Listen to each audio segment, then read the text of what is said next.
کسی کے پاس کپڑے تھے اس نے کپڑے پیش کیے، کسی کے پاس کوئی اور شے تھی اس نے وہ شے پیش کی۔ غرض یہ کہ جس کے ہاتھ میں جو نعمت تھی اس نے وہ نعمت حضور کی خدمت میں تحفے کے طور پر پیش کر دی۔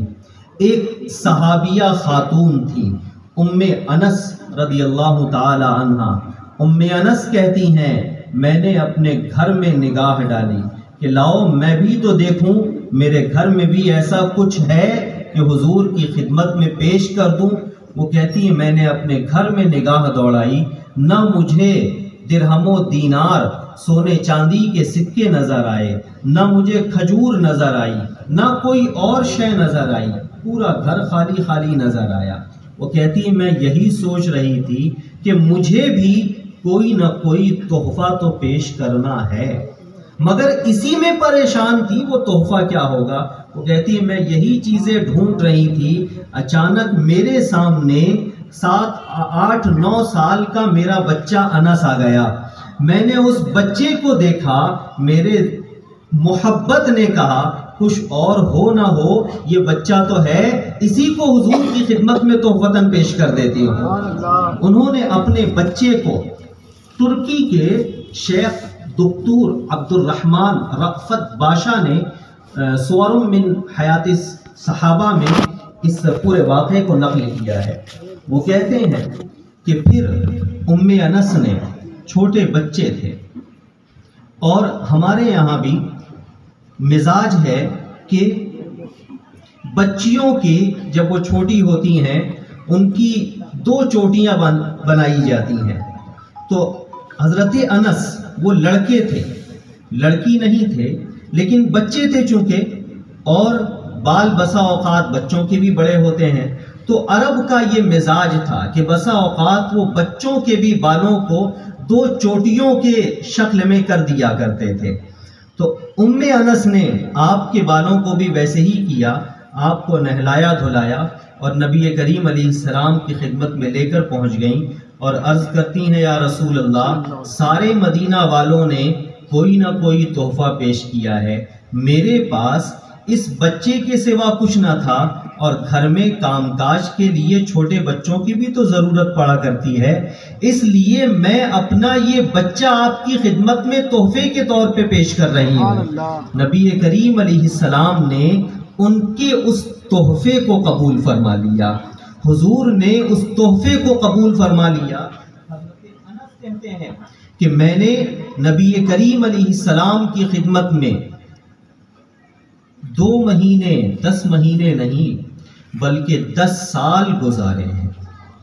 10 سال تک حضور علیہ السلام کی جو مدنی زندگی ہے 10 سال کی، اس پورے 10 سال تک کے حضرت انس نبی کریم علیہ السلام کے خادم خاص رہے ہیں، وہ خادم رہے ہیں، وہ 10 سال تک کے انہوں نے خدمت کی۔ اب ذرا نبی کریم علیہ السلام کے اخلاق کریمانہ کو دیکھیں۔ حضرت انس کہتے ہیں ایسا نہیں کہ کام کاج کرنے میں مجھ سے غلطیاں نہیں ہوتی تھی، غلطیاں تو ہو جاتی تھی، مگر اس 10 سال کے عرصے میں نبی کریم علیہ السلام نے ڈانٹنا تو دور کی بات ہے، کبھی مجھے یہ نہیں فرمایا کہ انس تمہیں ایسا نہیں ایسا کرنا چاہیے تھا۔ کیا ایسا خلق بھی کسی کا دیکھا ہے؟ کیا ایسا ضبط بھی کسی میں دیکھا ہے؟ ایسی قوت برداشت بھی کسی میں دیکھی ہے کہ بچہ ہے وہ غلطی تو ہوتی ہے، ہم اپنے بچوں کو پتہ نہیں کتنی مرتبہ ڈانٹ دیا کرتے ہیں۔ نبی کریم علیہ السلام کے اخلاق کریمانہ ایسے تھے کہ ایسا ہونے پر بھی وہ درگزر فرما رہے ہیں، معاف فرما رہے ہیں۔ معاف تو فرمایا ہی، اس کے آگے بڑھ کے دیکھیں ذرا، وہ مالک کونین ہیں، انہوں نے حضرت انس کو خدمت کا صلہ دنیا میں کیا عطا فرمایا، آخرت کی نعمتیں تو عطا کی ہی انہیں کہ رضی اللہ عنہم، اللہ ان سے راضی ہو چکا ہے اور وہ اللہ سے راضی ہو چکے، یہ نعمت تو انہیں دی ہی ہے، دنیا میں انہیں کون سی نعمت عطا فرمائی؟ نبی کریم علیہ الصلوۃ والتسلیم نے دعا فرمائی کہ اے اللہ تو انس کے مال میں برکت عطا فرما، اے اللہ تو انس کی اولاد میں برکت عطا فرما، اے اللہ تو انس کی عمر میں برکت عطا فرما۔ یہ 3 دعائیں حضور نے خدمت کے صلے میں انہیں دی کہ اس کے مال میں برکت عطا فرما، اولاد میں برکت عطا فرما اور اس کی عمر میں برکت عطا فرما۔ انس ابن مالک کہتے ہیں رضی اللہ تعالی عنہ، اللہ نے میرے مال میں اتنی برکت عطا فرمائی، پورے مدینہ میں صرف میرا باغ تھا جس میں سال میں 2 مرتبہ کھجوریں آیا کرتی تھی، باقی سب کے باغوں میں ایک بار آیا کرتی تھی۔ تو حضور نے مال میں برکت کی دعا کی تو ان کے باغ میں سال میں 2 مرتبہ کھجوریں آ رہی ہیں۔ اولاد میں برکت کی دعا کی، حضرت انس فرماتے ہیں اپنی اخیر عمر میں کہ اس وقت میرے پوتے پوتیوں کی تعداد 100 سے زیادہ ہو چکی ہے، 100 سے زیادہ ہو چکی ہے میرے پوتے پوتیوں کی تعداد۔ اولاد میں یہ برکت عطا فرمائی، عمر میں یہ برکت عطا فرمائی۔ تقریباً 93 یا 94 سال کی عمر میں حضرت انس کا وصال ہوا ہے، اور اخیر عمر میں حضرت انس کہتے ہیں حضور نے عمر میں برکت کی کیا دعا دی کہ اتنا جی لیا کہ اب جینے کا دل نہیں کرتا ہے، اتنا جی لیا کہ اب جینے کا دل نہیں کرتا ہے۔ تو وہ ایسے مالک ہیں، ایسے آقا ہیں، ایسے داتا ہیں، جس نظر سے دیکھو گے وہ لاجواب نظر آئیں گے، جس زاویے سے دیکھو گے ان کی کوئی مثال نہ ملے گی، جس کی کوئی مثال نہ ہو، جس کی کوئی نظیر نہ ہو، اس پہ ہم اپنی جان بھی قربان کر دیں تو کم ہے۔ نبی کریم علیہ الصلوۃ والتسلیم کی یہ ذات مبارکہ تھی۔ اب ایک جھلک اور بھی ذرا دیکھیں آپ کہ جب وہ حسین ایسے، وہ دولت مند ایسے، وہ با اخلاق ایسے، تو پھر صحابہ ان سے محبت کیا کیسے کرتے تھے، کیسی ان سے وہ محبتیں کیا کرتے تھے۔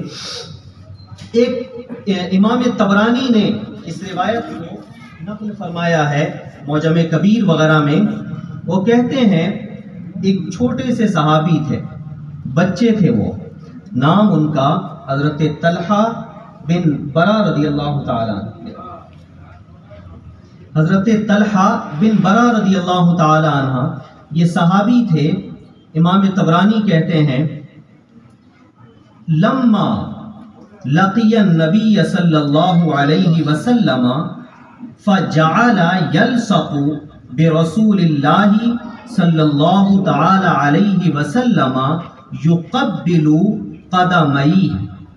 یہ چھوٹے بچے تھے، یہ نبی کریم علیہ السلام کے پاس آئے، اور آنے کے بعد کیا کیا انہوں نے، تو وہ کہتے ہیں یلصق، جعل یلصق برسول اللہ صلی اللہ علیہ وسلم، وہ آئے اور دوڑ کر حضور سے لپٹ گئے۔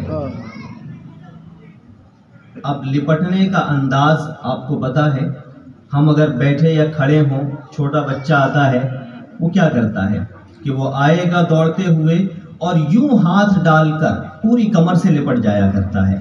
تو طلحہ ابن برا یہ بھی چھوٹے بچے تھے، یہ آئے اور حضور سے یوں لپٹ گئے۔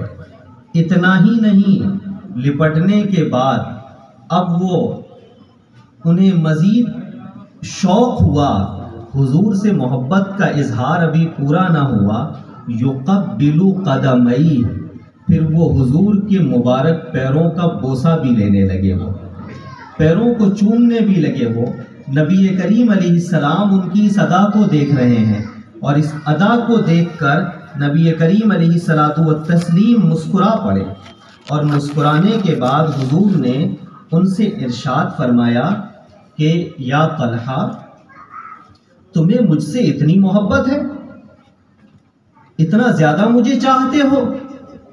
اب حضرت طلحہ عرض کرتے ہیں، اس عرض کو ذرا دیکھیے، حضرت طلحہ عرض کرتے ہیں یا رسول اللہ مرنی بما احببت ولا اعصی لک امرا۔ وہ عرض کرتے ہیں کہ یا رسول اللہ، آپ جو چاہیں مجھے حکم دے کر دیکھ لیجئے، میں آپ کے حکم کی نافرمانی نہیں کروں گا۔ اتنی محبت ہے مجھے آپ سے، آپ جو چاہیں۔ کون کہہ رہا ہے یہ؟ کوئی بڑا شخص نہیں کہہ رہا ہے، ایک چھوٹا بچہ کہہ رہا ہے۔ مسلمانوں سوچو ذرا آپ، وہ چھوٹے بچے تھے، حضور سے ان کی محبت کا عالم یہ تھا۔ ہم تو بڑے ہیں، کیا اس کی جھلک ہمارے اندر بھی ہے؟ اللہ سے دعا کیا کرو کہ اللہ حضور کی ہمیں سچی محبت عطا فرمائے۔ ان کی محبت کا فیض جسے مل گیا وہ دنیا اور آخرت میں کامیاب ہو جایا کرتا ہے۔ حضرت طلحہ نے جب یہ بات کہی، نبی کریم علیہ الصلاۃ والتسلیم نے ان کے اس جواب کو سنا۔ راوی کہتے ہیں فعجب لذلک النبی صلی اللہ علیہ وسلم وہو غلام، حضور کو بھی تعجب ہوا، چھوٹا سا بچہ اور اتنی بڑی بات کر رہا ہے، ایسی بات کر رہا ہے۔ اب نبی کریم علیہ السلام نے انہیں آزمانے کی خاطر، حضور تو جانتے تھے لوگوں کو پتا چل جائے کہ ہاں یہ جو بول رہا ہے سچ بول رہا ہے، نبی کریم علیہ السلام نے ان سے کہا کہ اے بچے، اذهب فاقتل اباک، اگر ایسی بات ہے تو جاؤ اور اپنے باپ کا سر کاٹ دو، جاؤ اپنے باپ کا سر کاٹ دو۔ اب ایک طرف باپ ہے جس کی محبت فطرتاً بیٹے کے دل میں ہوا کرتی ہے، دوسری طرف رسول اللہ علیہ السلام ہے جن کے صدقے میں باپ کا بھی وجود ہے اور بیٹے کا بھی وجود ہے۔ اب امتحان ہے کہ کس کو غالب کرنا ہے اور کسے مغلوب کرنا ہے، اور یہ امتحان کسی بڑے کا نہیں، ایک بچے کا ہو رہا ہے۔ حضرت طلحہ نے جب نبی کریم علیہ السلام کا یہ ارشاد سنا، ایسا نہیں ان کی پیشانی پر پسینہ آ گیا اور وہ آگے پیچھے سوچنے لگے۔ راوی کہتے ہیں فخرج مولیا، وہ دوڑتے ہوئے نکلے کہ میں جا کے باپ کا سر قلم کر دوں، وہ دوڑتے ہوئے نکلے۔ وہ نبی کریم علیہ السلام نے انہیں دیکھا، حضور نے فرمایا واپس آ جاؤ، حضور نے فرمایا واپس آ جاؤ، فرمایا بس تمہارا امتحان ہو گیا، میں تو تمہاری محبت کو دیکھنا چاہ رہا تھا، میں رشتے توڑنے کے لیے تھوڑی پیدا ہوا، میں تو رشتے جوڑنے کے لیے پیدا ہوا ہوں، میں تو تمہاری محبت کا امتحان کر رہا ہوں۔ اتنی محبت کون کر رہا ہے؟ ایک چھوٹا بچہ کر رہا ہے نبی کریم علیہ السلام سے۔ اب ذرا آپ دیکھیں، پھر نبی کریم علیہ السلام کی ان پر شفقت اتنی ہوئی کہ نبی کریم علیہ الصلاۃ والتسلیم اکثر ان کے گھر چلے جایا کرتے تھے، اکثر ان کے گھر چلے جاتے تھے۔ کچھ دنوں کے بعد طلحہ ابن برا بیمار ہو گئے۔ اب جب بیمار ہو گئے اور اپنے گھر میں صاحب فراش ہو گئے وہ، تو اب نبی کریم علیہ السلام کا معمول یہ ہو گیا کہ ٹھنڈی ہو یا گرمی ہو، حضور 24 گھنٹے میں ایک بار ان کے گھر ضرور آیا کرتے تھے۔ عاشق ہو تو پھر محبوب کی نگاہ بھی ایسی ہوا کرتی ہے، وہ یوں نوازا کرتے ہیں۔ اس چھوٹے سے بچے کو دیکھنے کی خاطر نبی کریم علیہ السلام خود تشریف لا رہے ہیں۔ چند دن آتے رہے نبی کریم علیہ السلام۔ ایک مرتبہ پھر حضور نے آپ کے والد حضرت برا سے کہا کہ میرے خیال سے آج کی رات طلحہ کی زندگی کی آخری رات ہے، آج کی رات آخری رات ہے، جب ان کا انتقال ہو جائے تو مجھے خبر کر دینا، میں خود جنازے میں شرکت کروں گا اور جنازے کی نماز بھی پڑھاؤں گا۔ کائنات کے تاجدار رسول دو جہاں صلی اللہ علیہ وسلم آگے رہ کر جس کے بارے میں کہہ دیں کہ میں اس کے جنازے میں شرکت کروں گا اور اس کے جنازے کی نماز میں خود پڑھاؤں گا۔ نبی کریم علیہ السلام نے ان کے والد سے یہ کہا اور پھر حضور تشریف لے گئے۔ پھر انہوں نے اپنے والد کو بلایا اور والد کو بلا کر کہہ دیں کہ ابا حضور نے کیا کہا آپ سے؟ اب ایک باپ اپنے بیٹے سے یہ بات کیسے کہے کہ یہ تمہاری زندگی کی آخری رات ہے؟ حضرت طلحہ نے اصرار کیا کہ آپ کو بتانا پڑے گا۔ کیا کہا نبی کریم علیہ السلام نے، میرے آقا نے کیا کہا ہے، میرے مولا نے کیا کہا ہے؟ بالآخر جناب برا نے بتایا کہ نبی کریم علیہ السلام نے یہ کہا کہ آج کی رات تمہاری آخری رات ہے، اور جب تمہارا انتقال ہو جائے تو حضور کو خبر کی جائے، حضور خود آئیں گے، جنازے میں بھی شریک ہوں گے اور نماز جنازہ بھی پڑھائیں گے۔ اب عاشق کا انداز عشق دیکھیے، حضرت طلحہ کہتے ہیں کہ ابا آپ وعدہ کیجئے مجھ سے۔ کیا وعدہ کروں؟ کہا وعدہ یہ کیجئے میرا انتقال ہو جائے گا، آپ مجھے جلدی دفن کر دیں گے اور میرے جنازے کی اطلاع حضور کو نہیں دیں گے، میرے جنازے کی اطلاع حضور کو نہیں دیں گے، آپ مجھے جلدی دفن کر دیں گے۔ باپ پریشان کہ بیٹا تم کیا کہہ رہے ہو؟ نبی کریم علیہ السلام جس کی جنازے کی نماز پڑھاتے ہیں اس کی تو مغفرت کی ضمانت ہو جایا کرتی ہے، تم کیا اپنے آپ کو اس ضمانت سے محروم کرنا چاہتے ہو؟ یہ کیا کہہ رہے ہو تم؟ وہ کہتے ہیں نہیں، آپ وعدہ کیجئے آپ حضور کو خبر نہیں کریں گے۔ کہا کیوں؟ وجہ تو بتاؤ۔ اب مسلمانوں ذرا ایمان کے کانوں سے، دل کے کانوں سے حضرت طلحہ کی اس جواب کو سنیے گا اور پھر اپنا جائزہ لیجئے گا کہ نبی کریم علیہ السلام سے ہم کتنی محبت کرتے ہیں۔ حضرت طلحہ بن برا کہتے ہیں اس لیے خبر نہ کیجئے گا، حضور جس محلے میں رہتے ہیں اس محلے میں اور ہمارے محلے کے بیچ میں یہودیوں کا ایک محلہ ہے، تو مجھے اندیشہ اس بات کا ہے کہ رات میں حضور آئیں گے تو کوئی یہودی آپ کو کوئی نقصان نہ پہنچا دے، کوئی یہودی آپ کو کوئی نقصان نہ پہنچا دے، اس لیے آپ حضور کو خبر مت کیجئے گا۔ نبی کریم علیہ السلام کی عزت و ناموس کی اور آپ کی ذات کی حفاظت کی ایسی فکر کیا دنیا کے کسی اور عاشق میں نظر آئے گی؟ یہ اس محبوب کے ہی عاشق ہیں جو ایسی والہانہ محبت کیا کرتے ہیں، ایسی خود وارفتگی ان کے اندر ہوا کرتی ہے۔ نبی کریم علیہ الصلوۃ والتسلیم کو ان کے گھر والوں نے خبر نہیں کی، انتقال ہو گیا، تدفین کر دی۔ صبح نبی کریم علیہ الصلوۃ والتسلیم کو پتہ چلا، حضور نے فرمایا میں نے تو کہا تھا کہ مجھے بتا دینا، میں خود جنازے میں شریک ہوتا اور نماز جنازہ پڑھاتا، تم نے مجھے کیوں نہ بتایا؟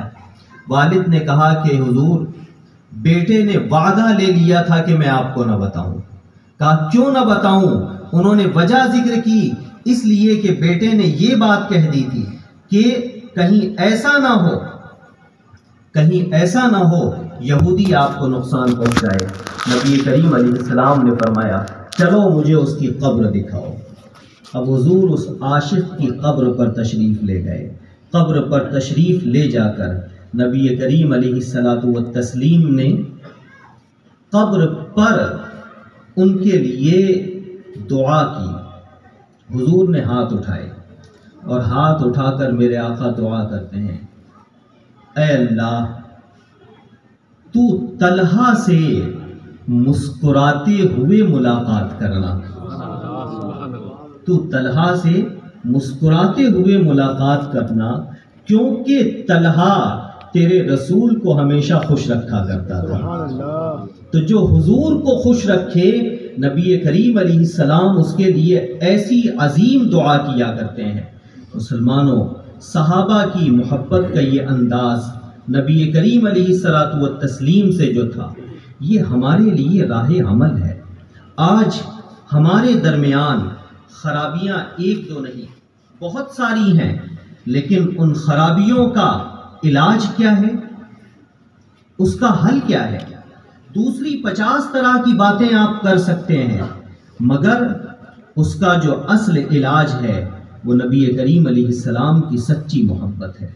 جب حضور کی محبت آئے گی تو پھر دین کی اہمیت کا احساس پیدا ہوگا، دین کی اہمیت کا احساس پیدا ہوگا، پھر مومن کا عقیدہ بھی مضبوط ہوگا اور اس کا عمل بھی اچھا ہوگا۔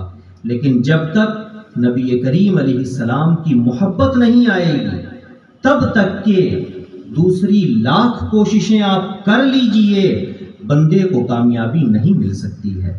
صحابہ کرام علیہم الرضوان نے اپنے دلوں میں نبی کریم علیہ السلام کی محبت کے چراغ ایسے جلائے جس کی نظیر نہیں ملتی۔ ایک اور نظیر یاد آتی ہے، ابھی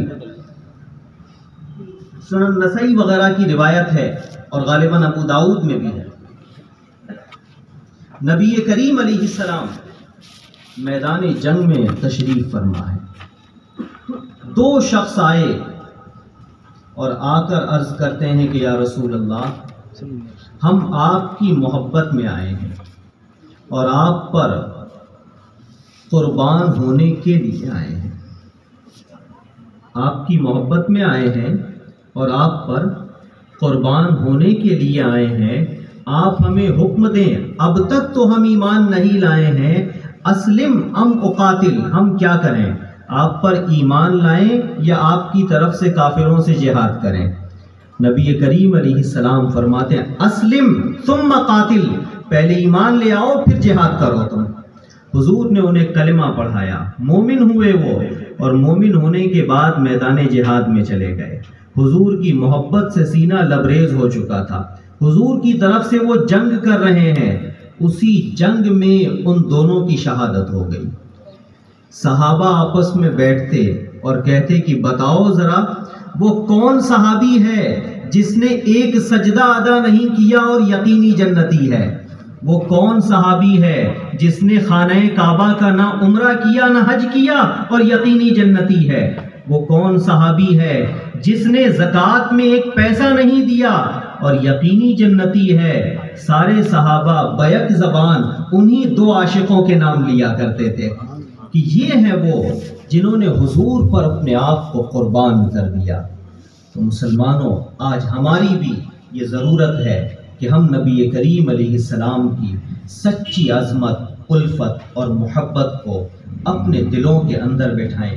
نبی کریم علیہ السلام خود فرماتے ہیں لا یؤمن احدکم حتی اکون احب الیہ من والدہ وولدہ والناس اجمعین، کہ اے لوگو تم اس وقت تک کے مومن نہیں ہو سکتے جب تک اس تمہارے دل میں میری محبت ماں باپ، اولاد اور سارے جہان سے زیادہ نہ ہو جائے۔ ان کی محبت کا سب سے زیادہ ہونا یہ دنیا اور آخرت کی کامیابی کی دلیل ہے۔ ان کی محبت کی کمی یہ دنیا میں بھی تباہی ہے اور آخرت میں بھی تباہی ہے۔ وہ کیسے محبوب ہیں مسلمانوں، ذرا دیکھو تو صحیح، ہم غلاموں کو انہوں نے کہاں کہاں یاد رکھا ہے۔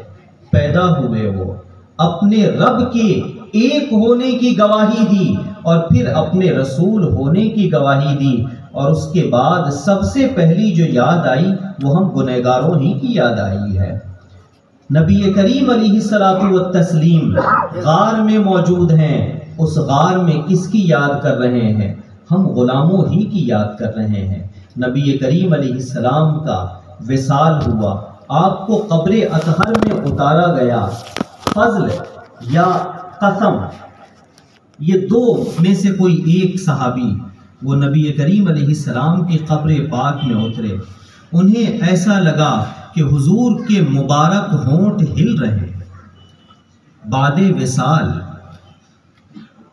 وصال اور دیکھنے والے صحابی ہیں، تو صحابی نے خود دیکھا وصال کے بعد نبی کریم علیہ السلام کے مبارک ہونٹ ہل رہے ہیں۔ اہل سنت کا نظریہ اسی لیے ہے نا کہ انبیاء پر ایک لمحے کے لیے موت آتی ہے، اس کے بعد اللہ انہیں دوبارہ حیات عطا فرما دیتا ہے۔ وہ کہتے ہیں حضور کے ہونٹ ہل رہے تھے، کہتے ہیں میں نے اپنے کان قریب کیے، ذرا سنوں تو صحیح حضور کیا فرما رہے ہیں۔ تو وہ کہتے ہیں کہ حضور اس وقت بھی فرما رہے تھے رب امتی رب امتی، اے میرے رب میری امت کی مغفرت فرما دے، میری امت کی مغفرت فرما دے۔ مسلمانوں، پیدا ہوں ہمیں یاد کریں، زندگی گزاریں ہمیں یاد کریں، قبر اطہر میں جائیں ہمیں یاد کریں، میدان محشر ہوگا۔ قیامت کے دن حضور اپنی قبر سے باہر تشریف لائیں گے۔ ہر ایک کو اپنی جان کی فکر ہوگی، اپنی پرواہ ہوگی، لیکن اس دن وہ پیارا محبوب، وہ عرش کی آنکھ کا تارا، وہ اللہ کا محبوب جس کے سر پر عرش الہی سایہ فگن ہوگا، جس کے ہاتھوں میں لواء الحمد دیا جائے گا، جس کے ہاتھوں سے جام کوثر بانٹا جائے گا، جس کے ہاتھوں پر شفاعت کے دروازے کو کھولا جائے گا، اس دن ہر ایک اپنی فکر میں ہوگا، لیکن اس دن بھی وہ ہم گنہگاروں کی فکر میں غلطاں اور پیچاں ہوں گے۔ ہماری ہی یاد انہیں ستا رہی ہوگی، اپنے رب کے حضور سجدہ کریں گے میدان محشر میں۔ ان کا پروردگار فرمائے گا ارفع رأسک، اے محبوب اپنا سر اٹھاؤ، قل تطع واسمع تسمع، کہو تمہاری فریاد سنی جائے گی، واشفع تشفع، تم شفاعت کرو تمہاری شفاعت بھی قبول کی جائے گی۔ تو وہ قیامت کے دن بھی ہماری فکر میں ہوں گے۔ جہنم میں اہل ایمان میں سے جب تک ایک ایک مومن کو نکال نہ لیں گے وہ جنت کو تشریف نہ لے جائیں گے۔ مسلمانوں، ایسے آقا، ایسے مولا سے ہٹ کر کس سے رشتہ جوڑتے ہو؟ پھر کوئی اور ہے ایسا جو ہمارا ایسا خیال رکھے، جو ہم سے ایسی محبت کرے، جو ہمیں اتنا چاہے؟ ماں باپ کب تک چاہتے ہیں؟ پیدا ہونے کے بعد سے چاہتے ہیں اور موت تک کے چاہتے ہیں۔ رشتہ دار کب تک چاہتے ہیں؟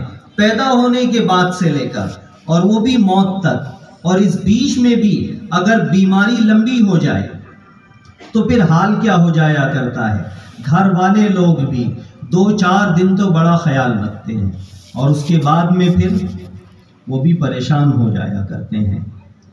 ایسے جملے بھی تو سننے کو ملتے ہیں کہ پھر گھر والے یہ کہتے ہیں اللہ ان کے لیے آسانی کر دے، اور اس آسانی سے ان کی مراد کیا ہوتی ہے کہ یہ دنیا سے رخصت ہو جائیں۔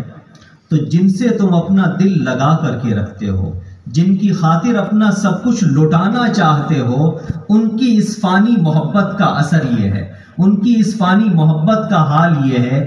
آؤ ذرا اس لازوال محبت کی طرف کہ وہ محبوب تمہیں چاہتا ہے، بدلے میں تم سے کچھ نہیں مانگتا ہے، وہ تمہیں چاہتا ہے، وہ تمہاری بخشش بھی وہ چاہتے ہیں، لیکن بدلے میں تم سے کچھ نہیں مانگتے۔ صرف اتنا، رب کی توحید پر قائم رہو، ان کی رسالت پر قائم رہو، آخرت پر ایمان رکھو، فرشتوں پر ایمان رکھو، کتابوں پر ایمان رکھو، رسول کے لیے جتنے ضروری عقیدے ہیں ان سارے عقیدوں کو مانو، اللہ کے لیے جتنے سارے ضروری عقیدے ہیں ان سارے ضروری عقیدوں کو مانو، اولیاء کے لیے جتنے ضروری عقیدے ہیں ان سارے عقیدوں کو مانو۔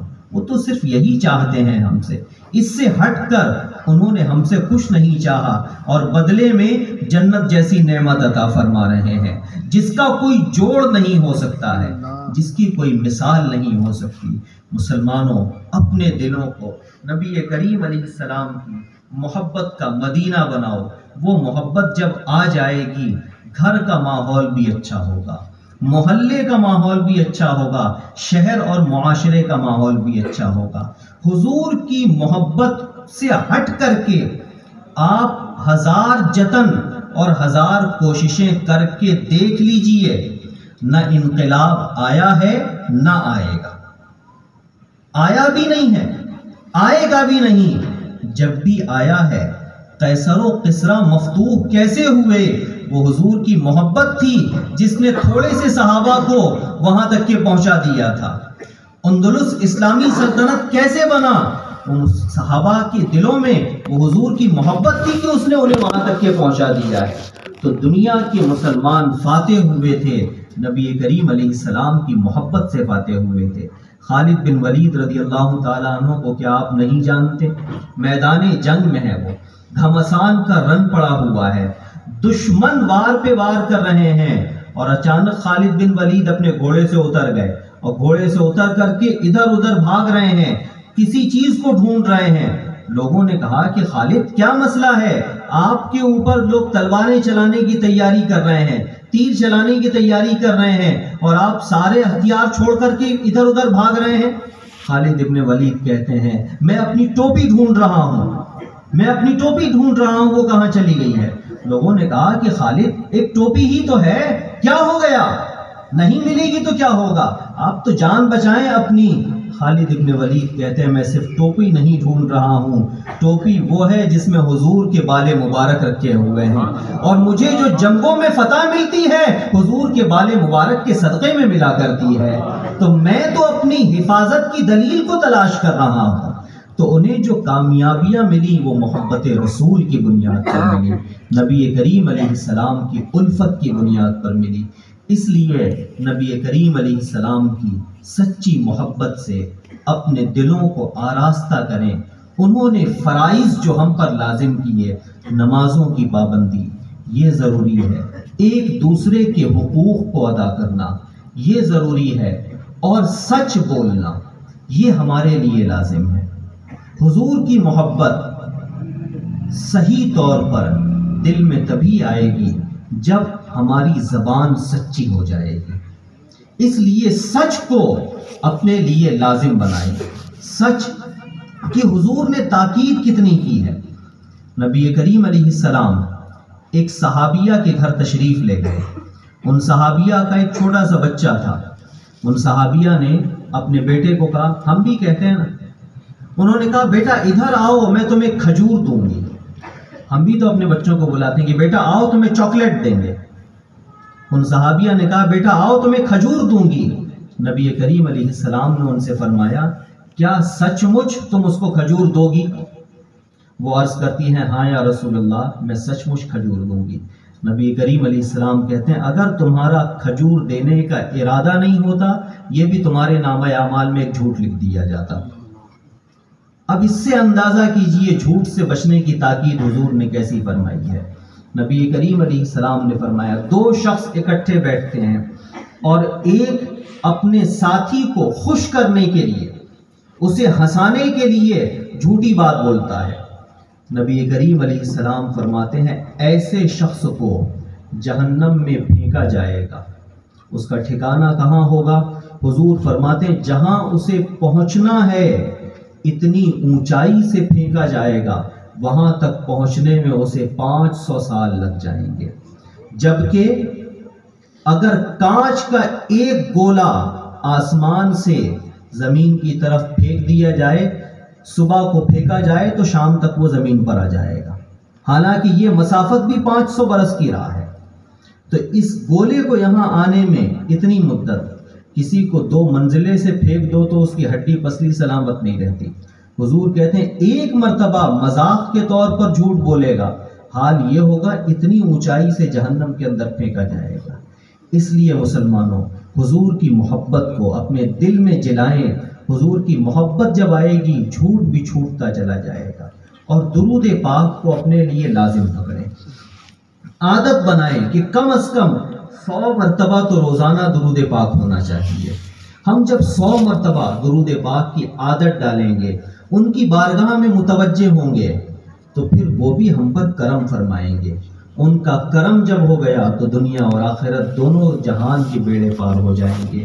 اللہ تبارک و تعالی ہمیں نبی کریم علیہ السلام کی سچی محبت عطا فرمائے، سچی الفت عطا فرمائے، انہی کی محبت میں جلائے اور انہی کی محبت میں اٹھائے اور انہی کی محبت میں ہمارا حشر فرمائے۔ آمین۔ وآخر دعوانا ان الحمد للہ رب العالمین۔